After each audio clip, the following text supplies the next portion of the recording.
Ser todo de Deus. Esse é mais um episódio do nosso livro Ser Todo de Deus, uma introdução à vida consagrada. Hoje nós vamos ler já na página 81, pega seu livro, vai abrindo aí, nós vamos ler o capítulo sobre a castidade. Quero te falar onde você pode adquirir o livro. Você pode comprar o livro nas lojas Evangelizar, na internet pelo site loja.copiosaredenção.org.br ou adquirir o livro na Amazon, também a versão digital, ok? Todos os episódios estão no nosso canal do YouTube lá, TV Evangelizar. Se inscreva e ative o sininho. Vamos falar de castidade hoje? Quero que você me acompanhe.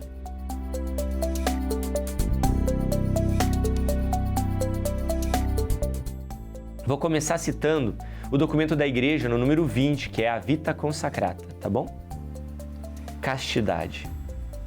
A castidade dos celibatários e das virgens, enquanto manifestação da entrega a Deus com um coração indiviso, constitui um reflexo do amor infinito que une as três pessoas divinas na profundidade misteriosa da vida trinitária.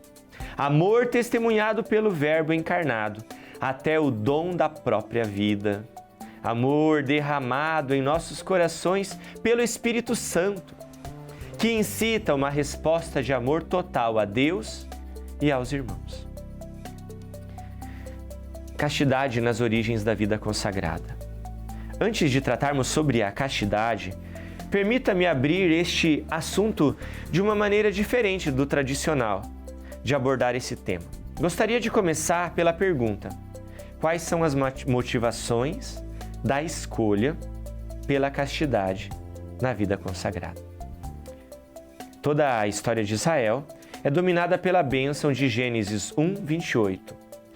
Sejam fecundos e multiplicai-vos. O ideal do piedoso israelita era o matrimônio e, em particular, o matrimônio fecundo, percebido como uma bênção de Deus. O que poderia justificar a infração do mandamento dado por Deus na origem da criação?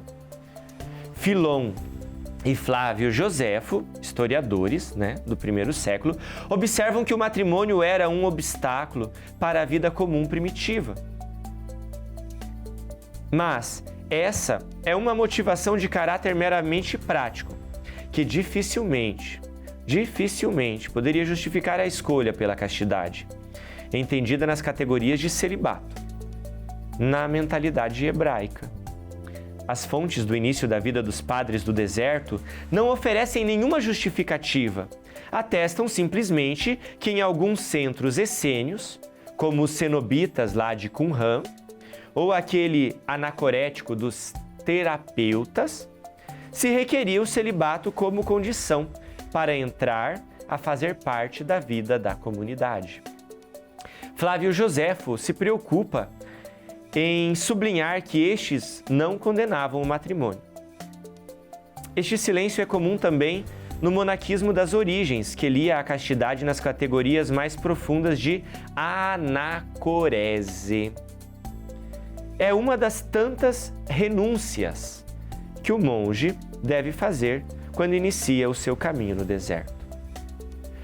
Não obstante o silêncio das fontes, é possível, por via indireta, reconstruir o contexto ético-religioso ao interno do qual deve ser interpretado o celibato.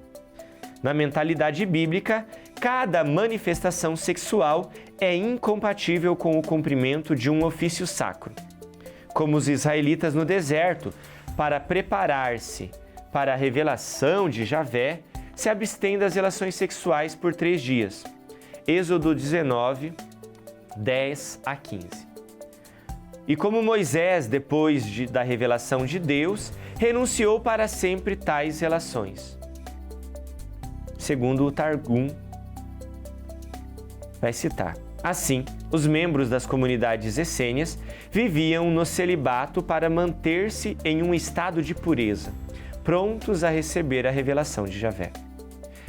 Em segundo lugar, é possível apontar para as prescrições de Levíticos 22, 3, nas quais se ordena que cada sacerdote que se aproxima em estado de impureza às coisas santas consagradas pelos israelitas ao Senhor deve ser assassinado. Olha que lei! Os essênios, nesta concepção, se consideravam em estado de serviço permanente. De fato, o seu nome de Osiotes significava exatamente santidade. A vida deles era símile àquele do sacerdote durante o sacrifício, mas diferente daquela dos sacerdotes. O serviço deles era estável e não acontecia no templo, mas no novo templo, que era a comunidade de que faziam parte. Assim, como permanente e estável era o serviço deles, definitiva era também a escolha pelo celibato. A abstenção sexual no Antigo Testamento também servia como preparação para a guerra. Para o israelita, a guerra é uma ação sagrada, guiada por Javé, e os combatentes devem estar em estado de pureza ritual. Você vai encontrar esse capítulo, é o capítulo 21 de 1 Samuel, versículos 2 a 7. Os monges de Qumran se acamparam no deserto, convictos da proximidade do fim do mundo, conscientes de ter que se preparar para o combate escatológico. Neste contexto se compreende também a escolha do celibato. Não poderia faltar a referência ao profeta Jeremias, que recebeu de Deus a ordem de não tomar esposa e de não gerar filhos, para que a sua vida se tornasse um sinal para o povo de Israel. Jeremias 16. Este tema da guerra contra as potências do mal reaparece em toda a literatura monástica antiga. Na vida de Antão, escrita por Santo Atanásio, o deserto é certamente o lugar do encontro com Deus na solidão e, sobretudo, o lugar da luta contra o demônio. O monge renuncia aos bens e aos afetos para ir ao deserto e lutar contra o demônio. Toda a vida de Santo Antão, pai da vida no deserto, é uma luta. Um combate contra o demônio, que faz de tudo para expulsar o santo e mandá-lo embora do deserto. Vale a pena ler esse livro de Santo Antão, escrito por Santo Atanásio. Outro tópico, castos hoje. Pois bem, depois de termos feito este exaustivo, mas fascinante percurso pela história das nossas origens e descobrir as figuras usadas pelos padres do deserto e por aqueles que vieram antes deles, devemos passar para a doutrina da Igreja, certamente. Perfecta Caritatis transmite uma doutrina segundo a qual o voto de castidade tem 4 características fundamentais. É um dom da graça divina, liberta o coração para acolher Deus e todos os homens, leva a uma total dedicação ao serviço e ao apostolado, remete a um futuro escatológico, onde todos os cristãos viverão inteiramente em Deus. Cito para você o número 12 do documento. A castidade para o reino dos céus, a qual vem professada pelos religiosos, deve ser apressada como um importante dom da graça.